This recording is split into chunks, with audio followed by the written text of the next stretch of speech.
This is my hand. I can move it. Feel the blood pulsing through it.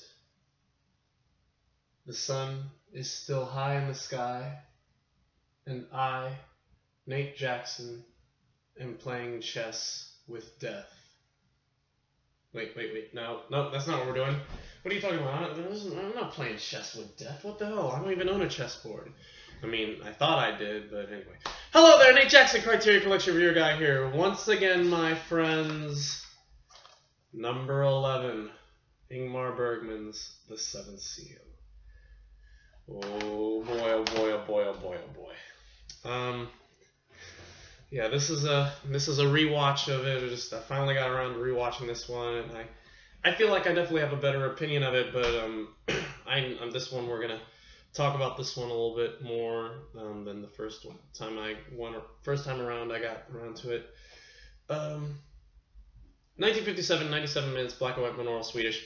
I definitely feel a lot better about watching this movie now that I've seen more of Bergman.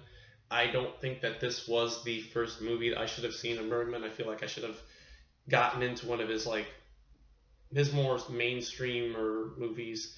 I mean, even something like Autumn Sonata or Cries and Whispers or Wild Strawberries. Wild Strawberries should have been the first one. I think Wild Strawberries was... I mean, there was a lot of imagery, a lot of strange things like dream sequences and all that in that movie. But in the end, it all kind of, made sense in the end. And so yeah, I feel like that probably would have been the better movie to have started off with. But I can't. Criterion just releases get those important movies out first, like The Seventh Seal, because everybody loves The Seventh Seal. I'm just this weird guy who I like The Seventh Seal. I think I like The Seventh Seal a lot more than I did the first time around. I don't remember what I gave a rating to the first time around. I must have given it like a D or something, but definitely not the case this time around. I get it a little bit more.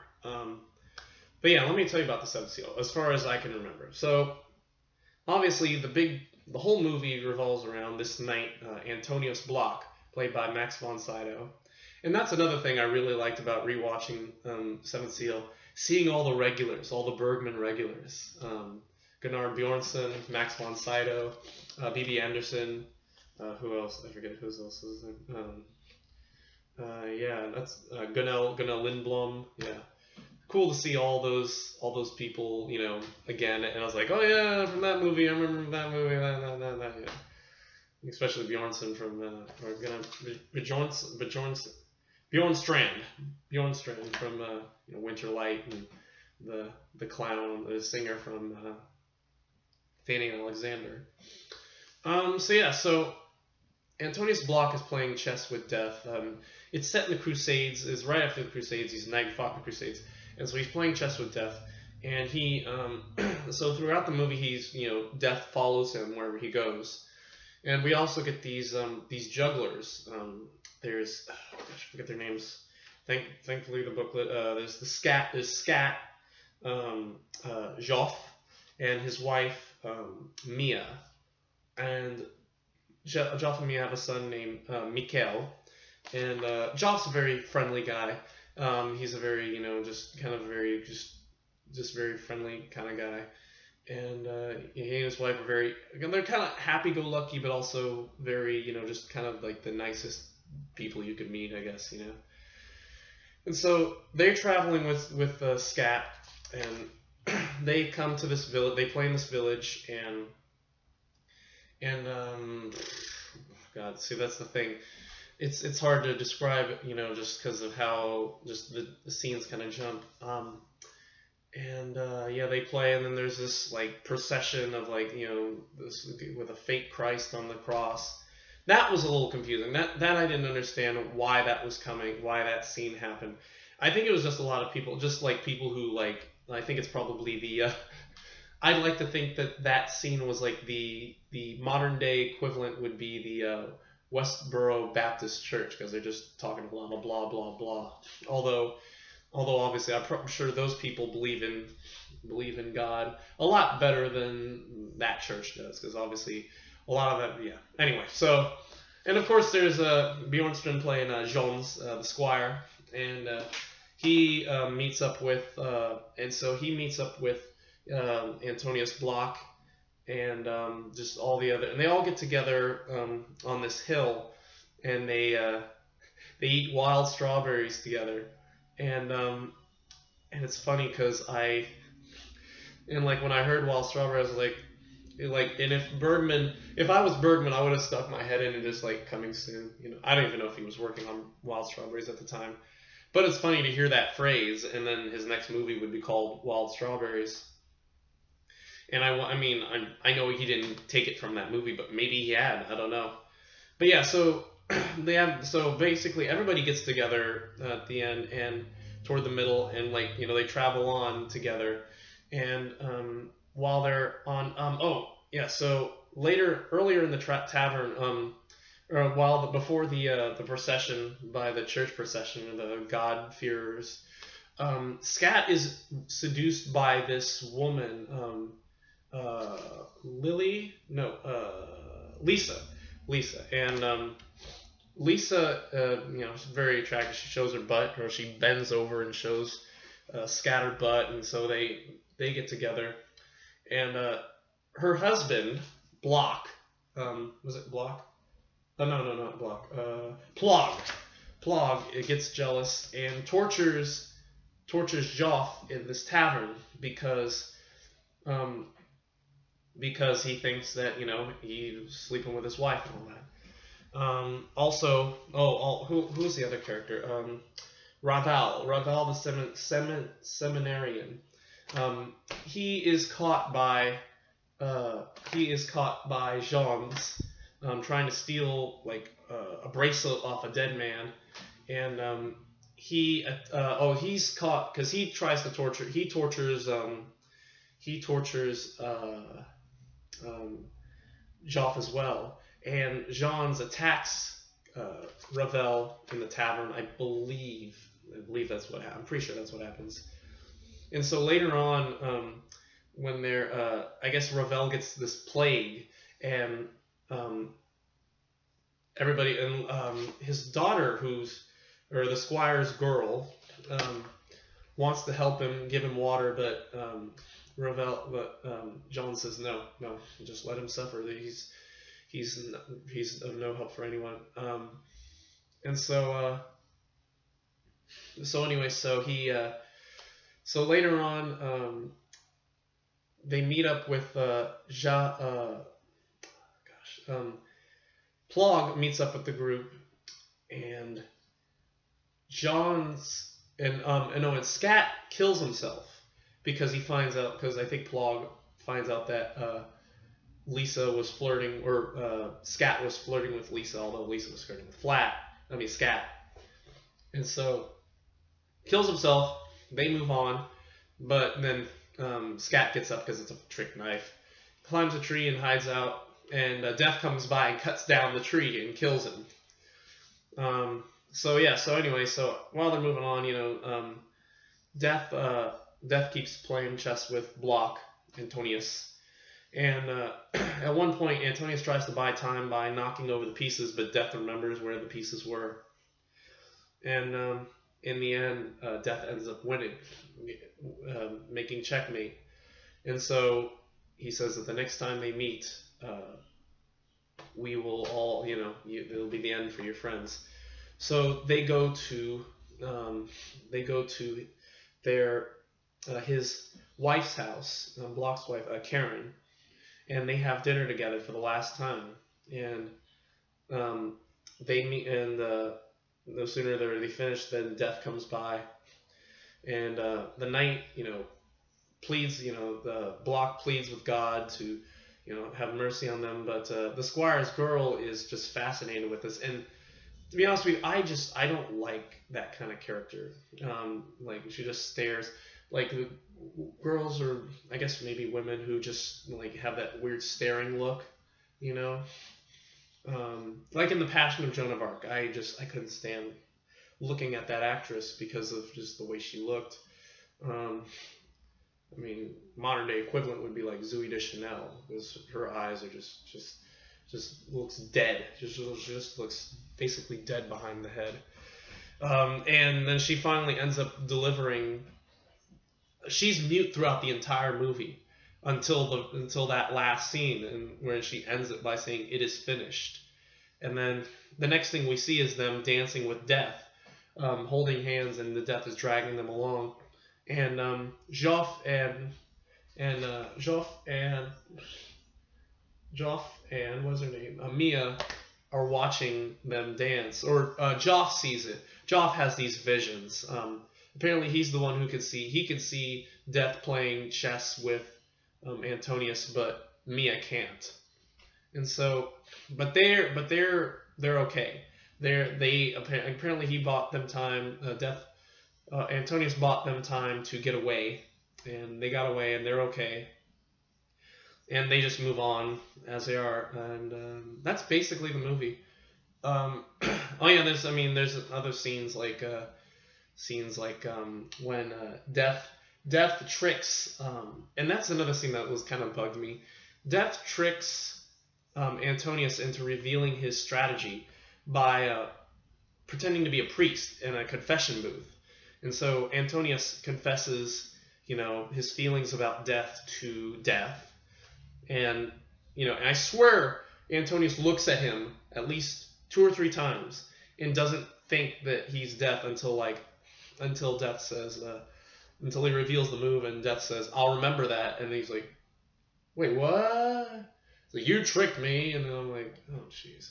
Come on, man. I mean, you couldn't tell the voice. You were speaking with him earlier. You couldn't tell the look and the hood and the voice. It's like, come on. It's like I'm sure that the speech patterns and all that, a little unbelievable. And then there's a scene that I didn't understand, the scene with this girl who's like tried as a witch, and that was a little confusing. That was still a little confusing. But yeah, that's all I'll say about it. I know I spoiled it for you guys again, but by now I'm sure you've seen it. I mean, first review, most of you guys have already seen it, so. So my overall feelings about this movie, I definitely understand it a little bit more. I feel like this movie has a lot of different themes throughout running about this movie: religion, death, lust, and love. There's a great scene that I wish I could remember, where Jean's comforts Plog in the tavern and says, what does he say? Love is the darkest of plagues. Love is the blackest of all plagues.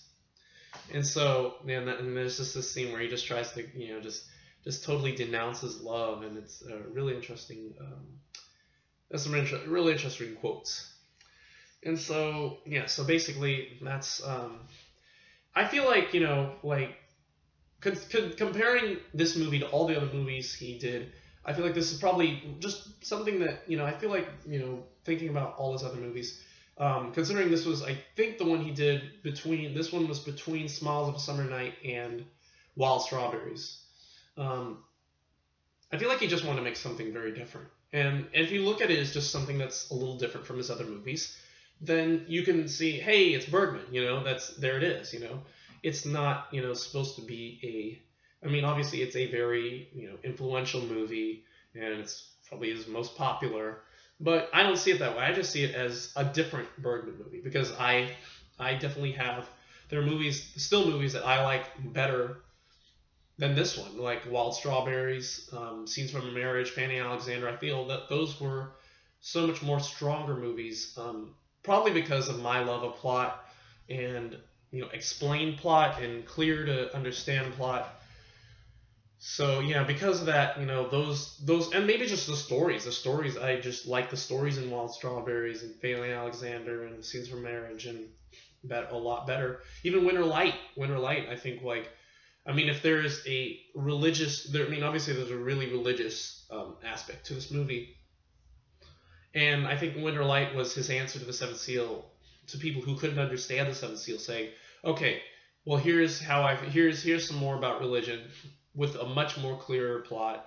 It's about a priest, and there, it's all just laid out for you right there on the page, You don't really have to think about it too much, but if you do think about it, then hey, you're on your way. So Um, so yeah, so that's how I see the Seventh Seal. It is just it's a movie that by a director who made by this point it made more straightforward films, but I feel like just pined to do something a little more different. And you can't get much more different than the Seventh Seal. Um, I mean, as far as I know, I mean, I've heard that there are other films he's done that might be a little more different, like Sawdust and Tinsel, and The Magician, I think. But for now, I think this is probably definitely the most different movie I've seen. Still not my favorite because I still have a hard time grasping some of the concepts in this movie. Um, and because of that, it's tempting for me to buy this one because I mean probably because I like just seeing all the actors, and there's some really funny lines in the movie, such as when Jean wants to sing this song about farting or something like that, and Block like coughs and he's like, I'd like to sing this song. He's like, I guess I won't. And I was just like, he just kind of just shuts up, and that kind of was like tittered. I mean, and going on, and I just seeing, like I said, seeing all the Bergman regulars, really real treat to see it. But yeah, I mean, like I said, it's still not my favorite, but it's way better than a lot of his other movies. Like, I feel like this definitely ranks. If we were ranking his movies, I think this is right above. I mean, not as good as. I mean, gosh, I'm trying to think now, and I kind of want to go back and rank them. And I thought about ranking them for this review, just to tell you where it is. But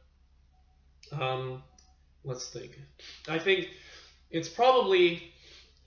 It's definitely not. It's definitely way better than. Definitely way better than Through Glass Darkly. Way better than The Silence. Way better than Autumn Sonata, Cries and Whispers. So it's up there.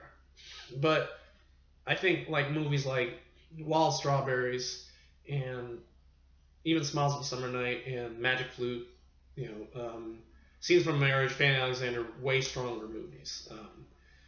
But that's just, I mean, obviously that's my opinion. I mean, everybody has a different opinion, and that's just how I feel. I feel like the more straightforward movies are his stronger ones, and that's how I've just grown up to believe and all that. So anyway, so that's all I'm going to say about The Seventh Seal for now. And yeah, it is kind of funny that the next movie he did, Wild Strawberries, had basically almost the entire cast of The Seventh Seal in it. So now I really want to see Wild Strawberries again, to see everybody from The Seventh Seal again, and then just because it's a great movie. So Seventh Seal, great movie. I think I'm gonna give this a B+. I don't remember what I gave it in the original review. I think I gave it like a D or D- or something like that. But I'm giving it a B+. It's a really fantastic film. It's just really hard to understand, and sometimes I feel like this is one of those movies that I probably will never really truly understand, just because I'm not a religious person, and just a lot of the references that they make to like paintings and the Bible, I don't feel like I'm ever gonna really research, because it's just not something that I really feel like I have the time for, or the energy for, or the interest in, for that matter. But I mean, if I can figure it out through watching this movie again and again and again, then I might just do that. So anyway, so Seventh Seal, B+. Definitely a lot better than I saw it a much better watch than I saw it the first time, mostly because I understand Bergman a lot better and what he's all about. And I have a better respect for Bergman for the movies that I really enjoyed watching, like Fanny Alexander. So going back and watching one of his most popular movies, if not his most popular movie, is a real treat, and I'm glad I went back to do it. So hope you guys enjoyed my re-review. If you have any further comments, if you feel like I still haven't gotten it and I'm still a piece of shit for not understanding it totally, I apologize, but hey, maybe someday I'll understand it all. But for now, this is what it is. And yeah, so 7 Seal B+. Supplements, you know, there's the introduction that he does. There's a interview with there's a comment with Peter Cowie, an afterward Peter Cowie, and then there's an audio interview with Max von Sydow, and there's a film, a little tribute that Woody Allen did, which is just like, I don't know, I'm not a fan of Woody Allen. Then this trailer, which basically tells you the whole damn story, so you don't have to see it, which is kind of upsetting. And then, man, and I kind of want to get this again so I can watch it with the optional English dub soundtrack, which I did do this time again. And so, yeah. So I kind of want to I might get this one again just for that. Although, like I said, I don't know if this is what, as much as I basically enjoyed it, I don't feel like it's something that I'd rewatch over and over and over and over again, you know. So, but yeah, I at least want to watch it again. I would like to watch it again to check out the English dub soundtrack. So there will be another rewatch. I don't know if I'll re-review it. I won't re-review it here. And then Disc 2 has a movie called Bergman Island, which was a movie that journalist Marie Neriod did, just interviewing Bergman, just talking to him about a lot of topics, you know, and talking about his movies and showing clips from the movies. And I started to rewatch this one again until I realized that apparently this movie is number 473. It gets its own catalog number. And so I just said, you know what? Wait a minute. I've got to stop. I mean, I remember watching it the first time around, but I decided to just stop there and just think, you know what? I'm going to give this review. I'm going to rewatch it again in due time, like much later on. I'll wait and rewatch it again, like in 471. And I wonder if that was, you know, if it's even separate. You know, I'm kind of curious now. I'm going to find out. Because, like, see, because that's the thing with, you know, because I get these library copies, they black out the spine number, so I can't tell you if it says 11/470 whatever, you know. But I'm curious now. If I type in Bergman Island into Amazon, does it come up separately? Yes, it does. Okay. All right. Well, then that's interesting. So I wonder if, see, and this was before. I think this was before. I'm pretty sure. Yeah, this was released before, long before the 7th Seal. This reissued version, because that was I think 2006, and this came out. The special edition came out in 2009. So I'm wondering if they just tacked it on as an afterthought or something like that to try and bulk up the price or whatever, you know, which sounds a little stupid, but such is Criterion. Yeah, so the only other thing is on disc 2 is Bergman 101, which is a selected video filmography. Bergman talking by Peter Cowie, talking about his films and just basically going through all his films. It's a nice little refresher for those who. It's a really nice little short piece for people who want to, you know, just know a little bit about each film. And yeah, it's just fantastic. So, you know, and it was cool for me to, you know, see, oh yeah, saw that one, that one's coming up, that one's coming up. And yeah, so that's for me, Bergman, 7th Seal, cool movie, much better than before. All right, and yeah, so that's the last time we're probably going to talk about Bergman until next season, when we do, what is it, Virgin Spring. Virgin Spring's next. I think it's 321, I believe. Oh dear. But for now, that's it for today. Coming up next,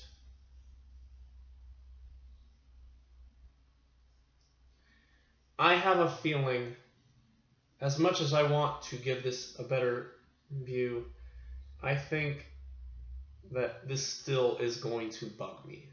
This movie is still going to bug me. Just because. But I'm going to give it another shot. See what my old rating is, and see if I can improve it. See if I can say some good things about this movie. So that, you know, But anyway, I'm giving it another shot. And there's a part of me that kind of wants to do it today, but I'm probably not going to. Because I'll be at work tomorrow, and then and then Saturday I can do maybe another review, or maybe I can do another new one, depending on what comes in. I don't know if any DVDs are going to come in for me today or tomorrow. But if something does, and for some reason I get a fire in my butt, to I light a fire under my butt to do Andrei Rublev, which I probably won't, because I'm just like, trying to. I'm afraid. I'm very, very afraid of watching this again, because I feel like The Seventh Seal. I understand a lot better. But Andrei Rublev is just a movie that I don't feel like a second rewatching is going to help. But I'm gonna give it another shot because I've gotten so much hate from my original review of it, and in all honesty, I don't.